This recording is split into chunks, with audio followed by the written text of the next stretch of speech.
Hello दोस्तों, आप सभी का स्वागत है आपके अपने यूट्यूब चैनल लर्न विद एजे पर। दोस्तों आज है 3 दिसंबर और आज की इस क्लास में हम लोग जो कुमार गौरव सर ने 1 दिसंबर 2022 को जो क्लास करवाई थी और उसमें जो करंट अफेयर्स के क्वेश्चंस प्लस स्टैटिक जीके के क्वेश्चंस जो करवाए गए थे उन सभी का आज की इस वीडियो में हम लोग रिवीजन करने वाले हैं। तो दोस्तों जैसा कि आप लोग जानते ही हैं कि ये जो अपनी क्लास रहती है रिवीजन क्लास रहती है और 2 दिन के अंतराल पर करवाई जाती है। तो दोस्तों क्लास शुरू करने से पहले मैं आपको बताना चाहता हूं कि अगर आप लोग इन क्लासेस की पीडीएफ चाहते हैं तो उसके लिए आपको हमारे टेलीग्राम चैनल से जुड़ जाना है और टेलीग्राम चैनल का लिंक जो है वो डिस्क्रिप्शन में दिया गया है। वहां पर क्लिक करके आप टेलीग्राम चैनल से जुड़ सकते हैं और इन सभी क्लासेस की पीडीएफ प्राप्त कर सकते हैं। तो चलिए दोस्तों शुरू करते हैं बिना देरी करे आज का अपना सेशन और देखते हैं आज का अपना पहला प्रश्न। तो दोस्तों यहाँ पर जो अपना सबसे पहला प्रश्न दिया गया है वह संबंधित है अभियान से। अभी हाल ही में एक अभियान की शुरुआत की गई है। अभियान का नाम क्या है? अभियान का नाम है यहाँ पर नई चेतना पहल बदलाव की। नई चेतना पहल बदलाव की जो अभियान है यह कौन से मंत्रालय के द्वारा शुरू किया गया है? इसका उद्देश्य क्या है? इसको कब शुरू किया गया है? यह कितने दिन तक चलेगा? इन तरीकों से ये क्वेश्चंस पूछे जा सकते हैं। तो यहाँ से आपके 4 क्वेश्चंस बनने वाले हैं। पहला क्वेश्चन ये बनेगा कि नई चेतना पहल जो बदलाव की है, नई चेतना पहल बदलाव की जो अभियान है यह कौन से मंत्रालय के द्वारा शुरू किया गया है? तब आपको बता देना है कि ये ग्रामीण विकास मंत्रालय के द्वारा शुरू किया गया है। कौन से मंत्रालय के द्वारा शुरू किया गया है? ग्रामीण विकास मंत्रालय के द्वारा शुरू किया गया है। अगर पूछा जाए ये जो अभियान है इसका उद्देश्य क्या है, तब हमको बताना है कि इसका उद्देश्य है लिंग आधारित हिंसा को रोकना। जो लिंग आधारित हिंसा होती है उसी को रोकना इस अभियान का उद्देश्य है। और ये जो अभियान है कब शुरू किया गया है? ये अभियान अभी हाल ही में 25 नवंबर को शुरू किया गया है और ये कब तक चलेगा? ये 4 सप्ताह तक चलेगा। कितने सप्ताह तक चलेगा? 4 सप्ताह तक चलेगा। बात आई है यहाँ पर ग्रामीण विकास मंत्रालय की। तो ग्रामीण विकास मंत्रालय के मंत्री कौन है ये भी आपको याद रखना है। ग्रामीण विकास मंत्रालय के मंत्री हैं गिरिराज सिंह। तो दोस्तों यहाँ से हमने आपको 5 पॉइंट बताए हैं और ये पांचों पॉइंट आपको जरूर याद रखने हैं। पहला पॉइंट है कि नई चेतना पहल जो बदलाव की अभियान है कौन से मंत्रालय के द्वारा शुरू की गई है? ग्रामीण विकास मंत्रालय के द्वारा। ग्रामीण विकास मंत्रालय के मंत्री कौन है? गिरिराज सिंह है। ये अभियान की शुरुआत कब की गई है? 25 नवंबर 2022 को। ये कब तक चलेगा? ये 4 सप्ताह तक चलेगा। इस अभियान का उद्देश्य क्या है? इस अभियान का उद्देश्य है लिंग आधारित हिंसा को रोकना। बात करेंगे यहाँ से इम्पोर्टेंट पॉइंट की। तो पहला इम्पोर्टेंट पॉइंट यहाँ पर दिया गया है इंडेक्स से। ग्लोबल जेंडर गैप इंडेक्स 2022 में जो जारी किया गया है इसमें भारत की रैंक कितनी है? भारत की रैंक है इसमें 135। ये जो इंडेक्स है ग्लोबल जेंडर गैप इंडेक्स कौन सी संस्था के द्वारा जारी किया जाता है? तब आपको बताना होगा कि ये विश्व आर्थिक मंच के द्वारा जारी किया जाता है। नेक्स्ट पॉइंट दिया गया है कि लैंगिक समानता से संबंधित एसडीजी नंबर कौन सा है? आप लोगों को पता होगा कि एसडीजी कुल कितने हैं। कुल एसडीजी की संख्या कितनी है? 17 है। और इनका लक्ष्य कब से कब तक रखा गया है? 2015 से लेकर 2030 तक इनके लिए लक्ष्य रखा गया है। इन सभी लक्ष्य को पूरा करना है, ये इनका लक्ष्य रखा गया है। कुल एसडीजी कितने हैं? कुल एसडीजी हैं 17। ये भी आपको याद रखना है।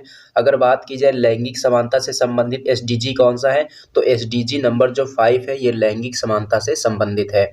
नेक्स्ट पॉइंट दिया गया है नमस्ते योजना। नमस्ते योजना कौन से मंत्रालय के द्वारा शुरू की गई है? तो ये शुरू की गई है सामाजिक न्याय एवं अधिकारिता मंत्रालय प्लस शहरी आवास मंत्रालय। इन दोनों मंत्रालय के द्वारा ये योजना की शुरुआत की गई है। नेक्स्ट पॉइंट दिया गया है कुटुंबश्री मिशन। कुटुंबश्री जो मिशन है कौन से राज्य के द्वारा शुरू किया गया है? ये शुरू किया गया है केरल के द्वारा। नेक्स्ट पॉइंट है कि बढ़े चलो अभियान की शुरुआत कौन से मंत्रालय के द्वारा की गई है? बढ़े चलो अभियान जो है यह संस्कृति मंत्रालय के द्वारा शुरू किया गया है। नेक्स्ट पॉइंट है मानव संसाधन विकास मंत्रालय का नया नाम क्या है? मानव संसाधन विकास मंत्रालय का नया नाम क्या है? इसका नया नाम कर दिया गया है शिक्षा मंत्रालय। नेक्स्ट पॉइंट दिया गया है अल्पसंख्यक कल्याण मंत्री कौन है? अल्पसंख्यक कल्याण मंत्री कौन है? स्मृति ईरानी है। चलिए दोस्तों अब देख लेते हैं आज का क्वेश्चन नंबर 2। क्वेश्चन नंबर 2 में क्या पूछा जा रहा है? राष्ट्रीय गोपाल रत्न पुरस्कार 2022 से किसे सम्मानित किया गया है और इसमें पुरस्कार में कितने रुपए दिए जाते हैं, ये सब कुछ इसमें पूछा जा सकता है। तो पहला पॉइंट यहाँ से याद रखना है कि जो राष्ट्रीय गोपाल रत्न पुरस्कार 2022 है इससे किसे सम्मानित किया गया है? आपको बता देना है कि जितेंद्र सिंह को सम्मानित किया गया है। दूसरा क्वेश्चन पूछा जा सकता है कि अभी हाल ही में राष्ट्रीय गोपाल रत्न पुरस्कार 2022 से जितेंद्र सिंह को सम्मानित किया गया है, इनका संबंध किस राज्य से है? तब आपको बताना है कि इनका संबंध हरियाणा से है। इस तरीके से क्वेश्चन आपके पूछे जाते हैं। बात की जाए इसके पुरस्कार में कितने रुपए दिए जाते हैं? इस पुरस्कार में जो है 5 लाख रुपए दिए जाते हैं। जितेंद्र सिंह ने कौन सी गाय का संरक्षण किया है? तो बताना है साहीवाल गाय का संरक्षण इन्होंने किया है। बात की जाए नेक्स्ट पॉइंट की, तो नेक्स्ट पॉइंट यहाँ पर लिखा हुआ है कि राष्ट्रीय गोकुल मिशन की शुरुआत कब हुई थी? राष्ट्रीय गोकुल मिशन की शुरुआत कब हुई थी? इसकी शुरुआत हुई थी 2014 में। नेक्स्ट पॉइंट दिया गया है राष्ट्रीय दुग्ध दिवस कब मनाया जाता है? राष्ट्रीय दुग्ध दिवस जो है ये 26 नवंबर को मनाया जाता है। 26 नवंबर को ही एक और दिवस मनाया जाता है, तो आपको पता ही होगा कि ये 26 नवंबर को संविधान दिवस भी मनाते हैं। 26 नवंबर को संविधान दिवस भी मनाया जाता है और 26 नवंबर को ही राष्ट्रीय दुग्ध दिवस भी मनाया जाता है। बात की जाए संविधान दिवस की, तो संविधान दिवस पहली बार कब मनाया गया था? संविधान दिवस पहली बार वर्ष 2015 को मनाया गया था। चलिए नेक्स्ट पॉइंट देख लेते हैं। नेक्स्ट पॉइंट दिया गया है पशुपालन डेयरी मंत्री। पशुपालन डेयरी मंत्री वर्तमान समय में कौन है? पुरुषोत्तम रूपाला है। अगला पॉइंट दिया गया है डेयरी प्लस योजना से। डेयरी प्लस योजना कौन से राज्य में शुरू की गई है? इसको शुरू किया गया है मध्य प्रदेश में। नेक्स्ट पॉइंट दिया गया है ई अधिगम योजना को कौन से राज्य में शुरू किया गया है? इसको शुरू किया गया है हरियाणा में। अगला पॉइंट है डेयरी सम्मेलन। डेयरी सम्मेलन का आयोजन कहाँ किया गया है? इसका आयोजन उत्तर प्रदेश के नोएडा शहर में किया गया है। नेक्स्ट पॉइंट है ऑपरेशन फ्लड का संबंध किससे है? ऑपरेशन फ्लड का संबंध किससे है? तब आपको बता देना है कि इसका संबंध श्वेत क्रांति से है, यानी कि दुग्ध उत्पादन से है। तो ये दोनों पॉइंट आपको याद रखने हैं। ऑपरेशन फ्लड पूछेगा या तो श्वेत क्रांति से संबंधित ऑप्शन दिया जाएगा या तो दुग्ध उत्पादन से संबंधित ऑप्शन आपको देखने को मिल जाएगा। नेक्स्ट पॉइंट की बात करेंगे तो नेक्स्ट पॉइंट यहाँ पर पूछा गया है कि ऋग्वेद में गाय को क्या कहा गया है? ऋग्वेद में गाय को क्या कहा गया है? गाय को कहा गया है यहाँ पर अघन्या। अघन्या शब्द की अर्थ की बात करें तो अघन्या शब्द का अर्थ क्या होता है? ना मारने योग्य। इसका अर्थ क्या होता है? ना मारने योग्य। ये भी आपसे पूछा जा सकता है, तो ये पॉइंट भी आपको याद रखना है। पहली बात तो आपको ये याद रखनी है कि ऋग्वेद में गाय के लिए कौन सा शब्द प्रयोग किया गया है? अघन्या का, और अघन्या का अर्थ होता है ना मारने योग्य। क्या होता है? ना मारने योग्य। चलिए दोस्तों अब देख लेते हैं क्वेश्चन नंबर 3। और क्वेश्चन नंबर 3 यहाँ आपके लिए बहुत ही इंपॉर्टेंट होने वाला है, क्योंकि यहाँ पर ऑस्ट्रेलिया के बारे में हमने सारी जानकारी यहाँ पर लिख रखी है। तो चलिए क्वेश्चन नंबर 3 को हम देख लेते हैं क्या पूछा जा रहा है इसमें। अभी हाल ही में काले प्रवाल की प्रजातियों की खोज की गई है।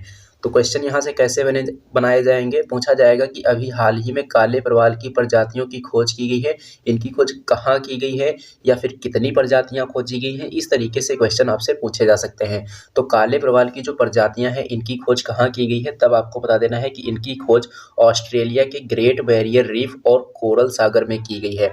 खोज कहाँ की गई है? ऑस्ट्रेलिया के ग्रेट बैरियर रीफ और कोरल सागर में इनकी खोज की गई है। बात की जाए यहाँ पर प्रजातियों की, तो प्रजातियाँ कितनी खोजी गई हैं? प्रजातियों की बात करेंगे तो यहाँ पर कुल 5 प्रजातियाँ खोजी गई हैं। बात आई है यहाँ पर ऑस्ट्रेलिया की, तो ऑस्ट्रेलिया के बारे में हमने सारी जानकारी यहाँ पर लिख रखी है। चलिए इसको देख लेते हैं। बात की जाए ऑस्ट्रेलिया की, तो ऑस्ट्रेलिया में घास के मैदान को क्या कहा जाता है? ऑस्ट्रेलिया में घास के मैदान को कहा जाता है डाउन्स। उसके बाद में नेक्स्ट अपना सेकंड पॉइंट लिखा है कि कॉमनवेल्थ गेम्स जो कि 2026 वाले हैं उनका आयोजन कहाँ किया जाएगा? इनका आयोजन जो है विक्टोरिया में किया जाएगा, और विक्टोरिया कहाँ है? विक्टोरिया जो है आपका ये ऑस्ट्रेलिया में पड़ता है। नेक्स्ट पॉइंट दिया गया है प्यासी भूमि का देश किसे कहते हैं? प्यासी भूमि का देश ऑस्ट्रेलिया को कहा जाता है। ऑस्ट्रेलिया की राजधानी क्या है? ऑस्ट्रेलिया की राजधानी कैनबरा है। नेक्स्ट पॉइंट दिया गया है कि विश्व की सबसे बड़ी प्रवाल भित्ति कौन सी है? ग्रेट बैरियर रीफ है, और ये ग्रेट बैरियर रीफ कहाँ है? ऑस्ट्रेलिया में है। तो ये सभी के सभी पॉइंट्स आपको याद रखने हैं। नेक्स्ट पॉइंट की बात करेंगे तो नेक्स्ट पॉइंट अपना यहाँ पर लिखा हुआ है कि समुद्री वर्षावन किसे कहते हैं? समुद्री वर्षावन किसे कहते हैं? तो ये कहा जाता है प्रवाल को। किसे कहा जाता है? प्रवाल को। नेक्स्ट पॉइंट दिया गया है कि भारत में प्रवाल भित्ति से निर्मित द्वीप कौन सा है? वेरी इंपॉर्टेंट क्वेश्चन है। भारत में प्रवाल भित्ति से निर्मित द्वीप कौन सा है? ये है लक्षद्वीप। और जो प्रवाल भित्ति से निर्मित द्वीप होते हैं उन्हें क्या कहा जाता है? उन्हें एटॉल कहा जाता है। ये भी पॉइंट आपको याद रखना है कि जो भी द्वीप प्रवाल भित्ति से बना हुआ होता है वो क्या कहलाता है? एटॉल कहलाता है। क्या कहलाता है? एटॉल कहलाता है। नेक्स्ट पॉइंट दिया गया है कि प्रवाल भित्ति का विरंजन प्रवाल भित्ति का विरंजन क्या होता है? प्रवाल भित्ति का रंगहीन होना क्या कहलाता है? प्रवाल भित्ति का विरंजन कहलाता है। उसके बाद में नेक्स्ट पॉइंट दिया गया है, पिच ब्लैक एक्सरसाइज का आयोजन कहाँ किया गया है? पिच ब्लैक एक्सरसाइज का आयोजन ऑस्ट्रेलिया में किया गया है। कहाँ किया गया है? ऑस्ट्रेलिया में। उसके बाद में नेक्स्ट पॉइंट लिखा हुआ है कि प्रवाल का निर्माण किससे होता है? प्रवाल का निर्माण किससे होता है? इसका निर्माण होता है कैल्शियम कार्बोनेट से। कैल्शियम कार्बोनेट का सूत्र क्या होता है? CaCO3। नेक्स्ट पॉइंट दिया गया है कि काकाडू एक्सरसाइज 2022 का आयोजन कहाँ किया गया? तो काकाडू एक्सरसाइज 2022 का जो आयोजन है ऑस्ट्रेलिया के डार्विन में किया गया। नेक्स्ट पॉइंट है कि ऑस्ट्रेलिया के प्रधानमंत्री कौन है? ऑस्ट्रेलिया प्रधानमंत्री हैं एंथनी अल्बनीज। नेक्स्ट पॉइंट है, ग्रेट विक्टोरियन मरुस्थल कहाँ है? ग्रेट विक्टोरियन मरुस्थल ऑस्ट्रेलिया में है। तो दोस्तों हमने यहाँ पर ऑस्ट्रेलिया से संबंधित कम से कम 15 से 20 पॉइंट करवाए हैं। ये सभी पॉइंट आपको याद रखने हैं।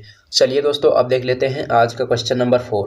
क्वेश्चन नंबर 4 किससे संबंधित है? कामचटका प्रायद्वीप से संबंधित है। यहाँ से बस आपको ये याद रखना है कि कामचटका जो प्रायद्वीप है ये कहाँ है? कामचटका जो प्रायद्वीप है यह रूस के साइबेरिया क्षेत्र में स्थित है। कहाँ स्थित है? साइबेरिया क्षेत्र में स्थित है।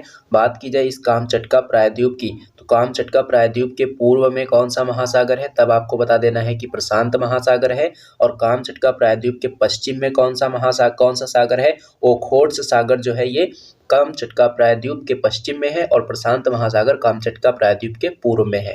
नेक्स्ट पॉइंट है रिंग ऑफ फायर, अग्निवलय कौन से महासागर में है? ये अग्निवलय जो है प्रशांत महासागर में है और वहीं पर ये कामचटका प्रायद्वीप रिंग ऑफ फायर में स्थित है। नेक्स्ट पॉइंट जो अपना दिया गया है ज्वालामुखी से संबंधित है। पूछा जा रहा है कि मौना लोवा ज्वालामुखी कहाँ है? मौना लोवा ज्वालामुखी जो है ये हवाई द्वीप में है और हवाई द्वीप कहाँ है? ये जो है अमेरिका में है। नेक्स्ट पॉइंट है कोटोपैक्सी ज्वालामुखी। कोटोपैक्सी ज्वालामुखी कहाँ है? कोटोपैक्सी ज्वालामुखी इक्वेडोर में है।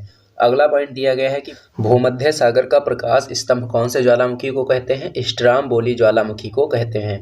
विसुवियस ज्वालामुखी कहाँ है? विसुवियस ज्वालामुखी इटली में है। क्रेटर का बड़ा रूप क्या कहलाता है? क्रेटर का बड़ा रूप कहलाता है कॉल्डेरा। ज्वालामुखी से निर्मित चट्टान क्या कहलाती है? आग्नेय चट्टान कहलाती है।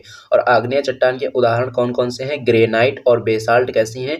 ग्रेनाइट और बेसाल्ट जो है ये आग्नेय चट्टान के उदाहरण हैं। नेक्स्ट पॉइंट की बात करेंगे तो यहाँ पर दिया गया है कि भारत में एकमात्र सक्रिय ज्वालामुखी कौन सा है? तो भारत में एकमात्र सक्रिय ज्वालामुखी बैरन द्वीप है और ये कहाँ है? अंडमान निकोबार में है। एटना ज्वालामुखी कहाँ है? एटना ज्वालामुखी जो है ये इटली में है। कहाँ है? इटली में। चलिए दोस्तों अब देख लेते हैं आज का क्वेश्चन नंबर 5। क्वेश्चन नंबर 5 संबंधित है फेस्टिवल से। फेस्टिवल का नाम क्या है? Hornbill festival. हॉर्नबिल फेस्टिवल जो 2022 में मनाया गया है, कौन से क्रम का मनाया गया है? तो आपको बताना है कि ये 23वें क्रम का मनाया गया है। बात की जाए हॉर्नबिल फेस्टिवल की, तो ये हॉर्नबिल फेस्टिवल कहाँ मनाया जाता है? तब आपको बता देना है कि ये नागालैंड में मनाया जाता है। ये अभी हाल ही में कब मनाया गया है? ये 1 दिसंबर को मनाया गया है। बात की जाए ये 1 दिसंबर को ही क्यों मनाया जाता है? तो ये 1 दिसंबर को इसलिए मनाया गया है क्योंकि जो नागालैंड की स्थापना है, नागालैंड की स्थापना कब हुई थी? 1 दिसंबर 1963 को हुई थी। आपसे यहाँ से ये भी पूछा जाता है कि नागालैंड की स्थापना कौन से संविधान संशोधन के द्वारा हुई थी?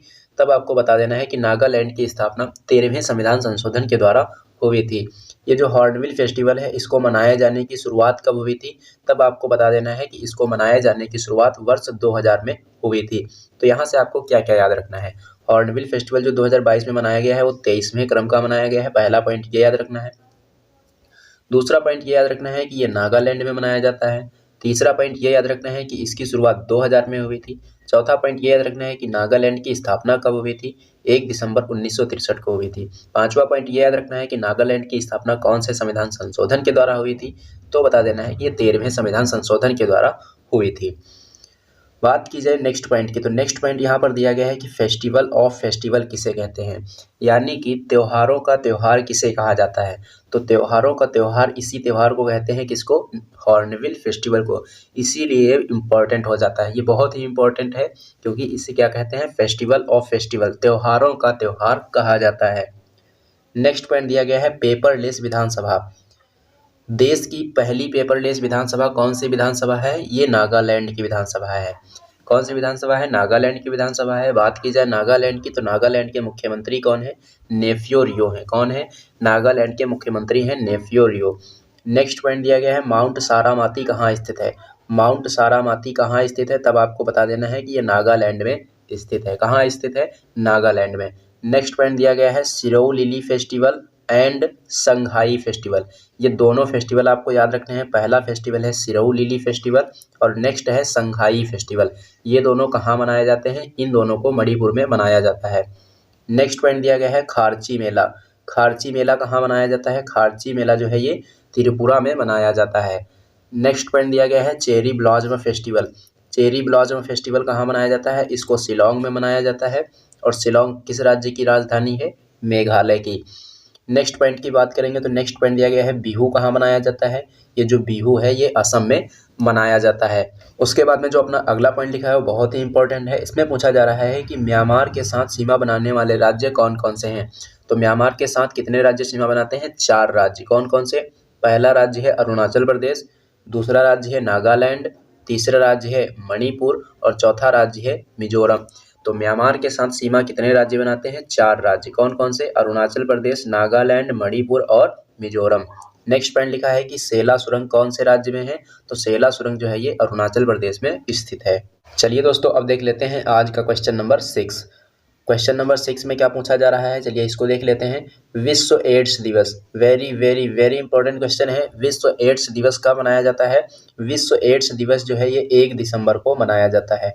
कब मनाया जाता है, 1 दिसंबर को मनाया जाता है। और जो विश्व एड्स दिवस अभी हाल ही में मनाया गया जो 1 दिसंबर को, इसकी थीम क्या रखी गई है, इसकी थीम रखी गई है इक्वलाइज यानी कि समानता। ये इसकी थीम भी आपको याद रखनी है। बात की जाए विश्व एड्स दिवस की शुरुआत कब हुई थी, तो विश्व एड्स दिवस की शुरुआत जो हुई थी वह 1988। बात आई है यहाँ पर एड्स की, तो एड्स का फुल फॉर्म भी पूछा जाता है कि एड्स का फुल फॉर्म क्या होता है, यह कौन से वायरस से होता है, इससे कौन सा अंग प्रभावित होता है, इसके लिए टेस्ट कौन सा होता है। इस तरीके से यहाँ से क्वेश्चन पूछे जाते हैं। तो चलिए एक एक क्वेश्चन को यहाँ पर हम लोग देख लेते हैं। सबसे पहले एड्स का फुल फॉर्म हमको देखना है कि एड्स का फुल फॉर्म क्या होता है। Acquired immunodeficiency syndrome, acquired immunodeficiency syndrome. यहाँ पर हार्मोन नहीं, यहाँ पर होगा सिंड्रोम। क्या होगा, यहाँ पर होगा सिंड्रोम। इसको आप लोग सही कर लेना।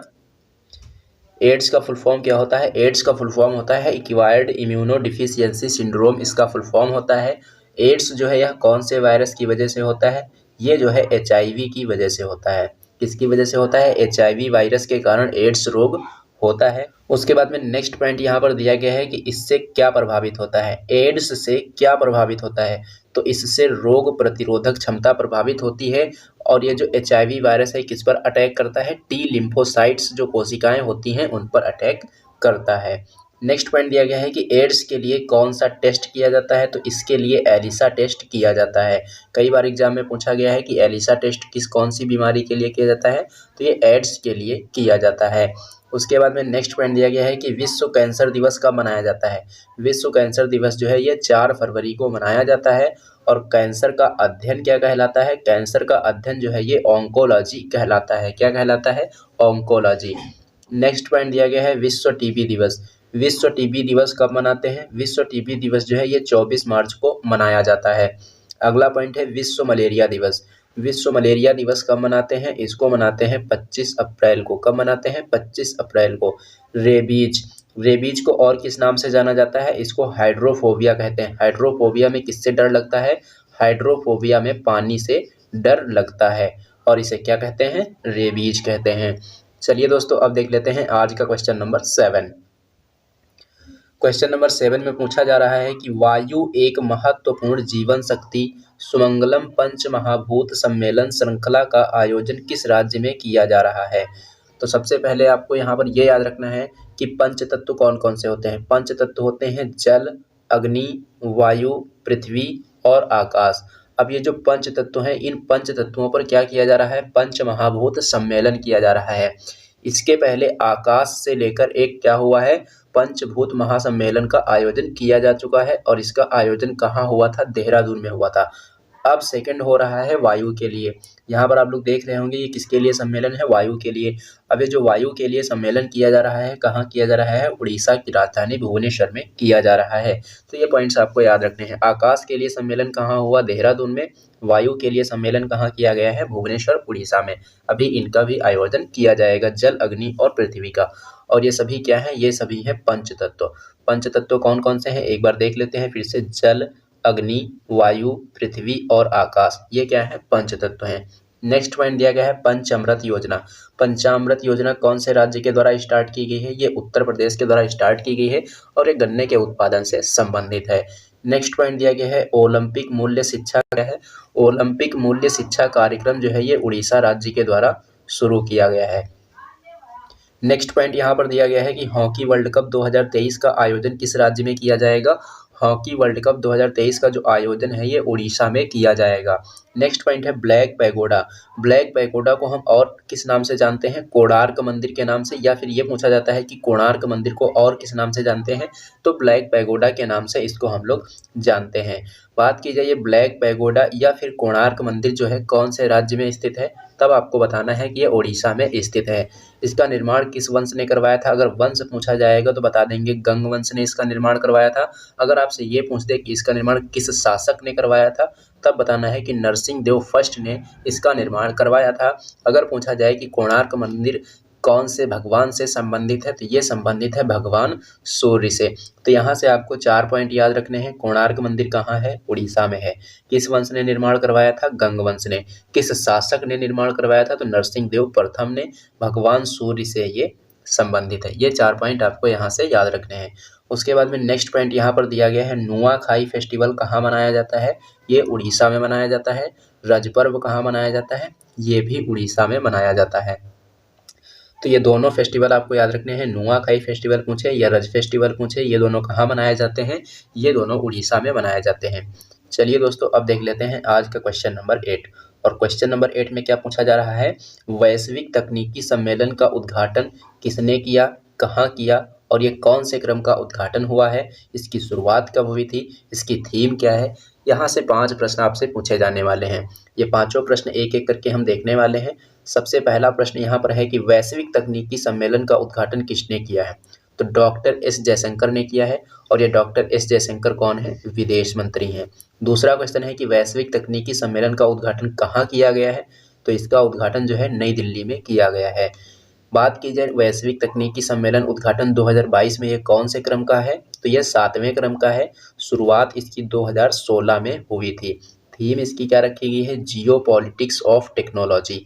जियो पॉलिटिक्स ऑफ टेक्नोलॉजी इसकी थीम रखी गई है। बात करेंगे इंपॉर्टेंट पॉइंट की, तो पहला पॉइंट दिया गया है कि दिल्ली को राष्ट्रीय राजधानी क्षेत्र का दर्जा कौन से संविधान संशोधन के द्वारा दिया गया था? तो दिल्ली को जो एनसीआर का दर्जा दिया गया था वह दिया गया था 69वें संविधान संशोधन के द्वारा। पूछा जाए कब, तब हमको बताना है कि 1991 में। नेक्स्ट पॉइंट दिया गया है कि हरियाली फेस्टिवल का आयोजन कहाँ किया जाता है? हरियाली फेस्टिवल का जो आयोजन है ये दिल्ली में किया गया है। नेक्स्ट पॉइंट है कि आर्टिफिशियल इंटेलिजेंस आधारित डिफेंस प्रदर्शनी का आयोजन कहाँ किया गया?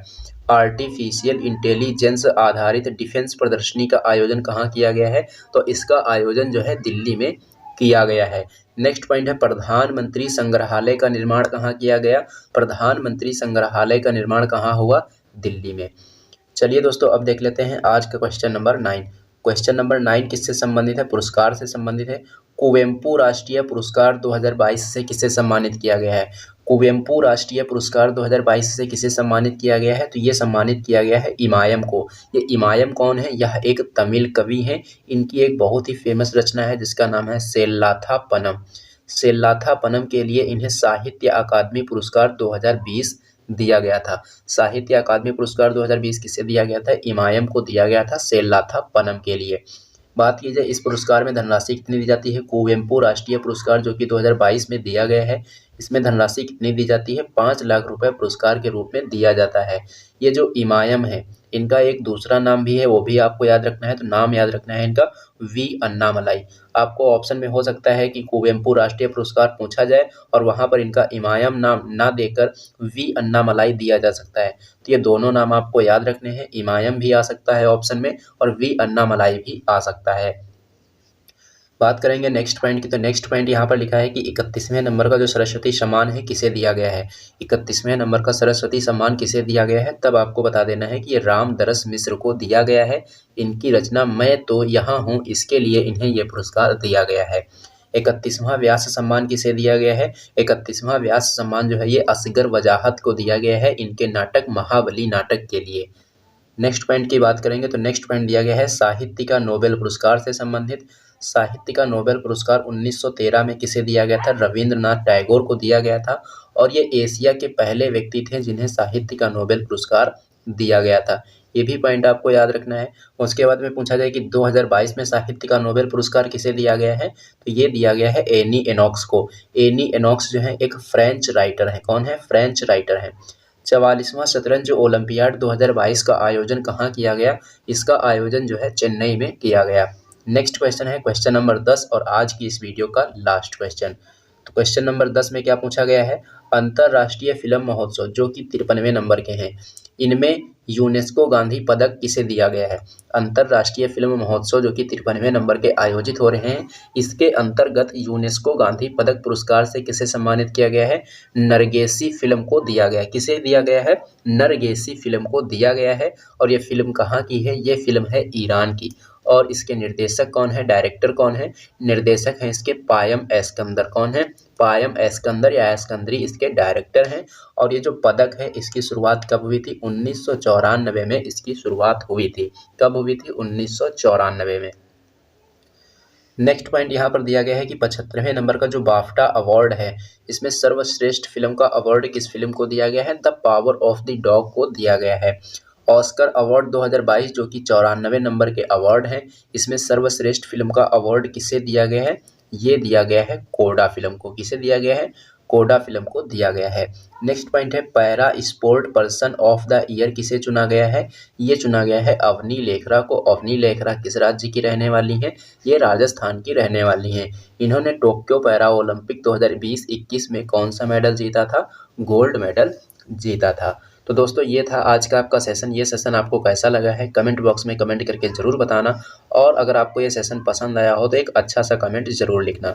और हाँ दोस्तों, अगर आप लोगों ने अभी तक हमारे चैनल को सब्सक्राइब नहीं किया है तो चैनल को सब्सक्राइब कर लीजिए और बेल आइकन पर क्लिक करके ऑल पर ज़रूर क्लिक कर लीजिए, जिससे कि इस चैनल पर जब भी कोई वीडियो अपलोड की जाए तो उसका नोटिफिकेशन आपको सबसे पहले मिले।